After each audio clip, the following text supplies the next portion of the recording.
Halloween is upon us, but more importantly, so is November the 5th. And we should always remember the 5th of November, the night of the Gunpowder Treason and Plot, when Guy Fawkes and a bunch of other blokes try to blow up House of the Lords. All kinds of people try to make all kinds of statements wearing Guy Fawkes masks.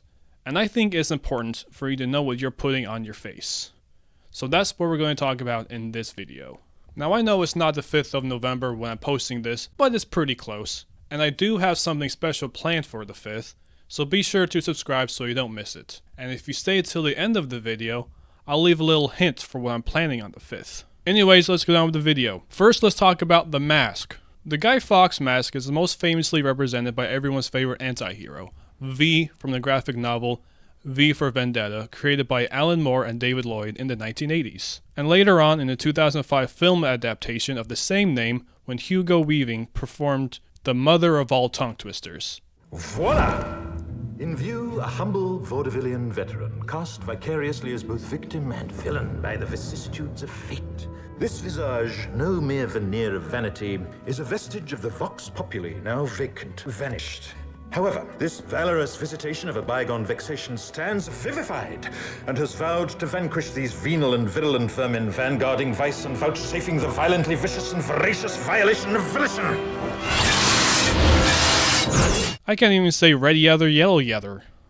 V is a freedom fighter fighting against a fascist regime in a dystopian United Kingdom. And basically ever since then, the Guy Fawkes mask has been a symbol of sticking it to the man, and has been used by protesters and computer hackers all around the world. But the Guy Fawkes mask existed before V for Vendetta, right?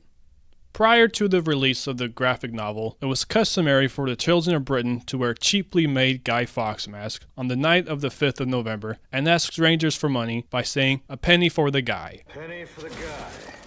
And then spend those pennies on fireworks and light them off as an effigy of Guy Fawkes is burned at the stake in an annual custom known as Fireworks Night, or Guy Fawkes Day. Ironically, this tradition has burned out over the years, since burning a known Catholic at the stake who is trying to end Catholic persecution is frowned upon.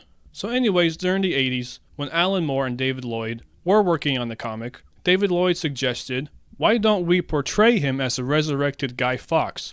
We shouldn't burn the chap every November 5th, but celebrate his attempt to blow up Parliament. And Alan Moore commented that all the various fragments in my head suddenly fell into place, united behind the single image of a Guy Fawkes mask.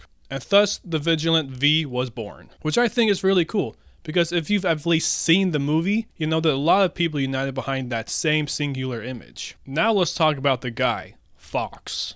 Guy Fawkes was the man behind the infamous Gunpowder Plot to blow up Parliament and assassinate King James in 1605, and inspired the famous poem, The 5th of November.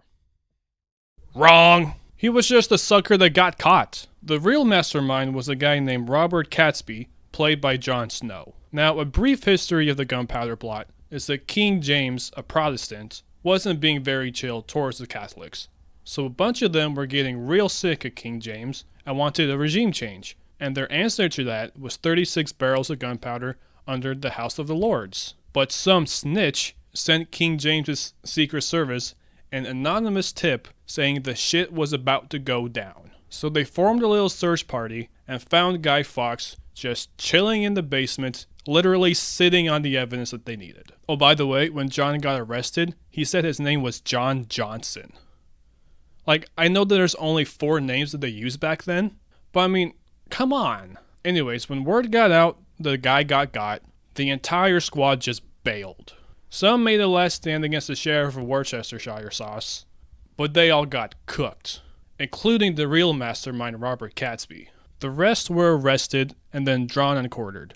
Some historians say that Guy Fawkes kicked the bucket prematurely to avoid the torment of being drawn and quartered. This might have been started to make Guy Fawkes seem more like a failure and coward, but I mean, come on, look at this. No one wants to go through this. So if you think about it, V was a better Guy Fawkes than Guy Fawkes ever was. But let's not forget something. This mask, or this symbol, has been through a roller coaster of a journey. It used to get burned to spite Guy Fawkes, like it was a symbol of failure and cowardice. But that was completely flipped, and now it's a symbol of fighting oppression. Remember, Guy Fawkes Night lost its popularity in the 1980s. The the same time the V for Vendetta was getting published. So Alan Moore also commented how interesting it was that we should have taken up the image right at the point where it was apparently being purged from the annals of English iconography. So in a way, Alan Moore and David Lloyd gave Guy Fawkes the longest redemption arc of any character across all fiction and non-fiction. Not only has this symbol been another symbol that's changed with time, but it's also an example of how history was written by the victors. And who won this war? Freedom, baby, go vote. Don't worry, that's as political as I'm ever gonna get. Thank you, and take care.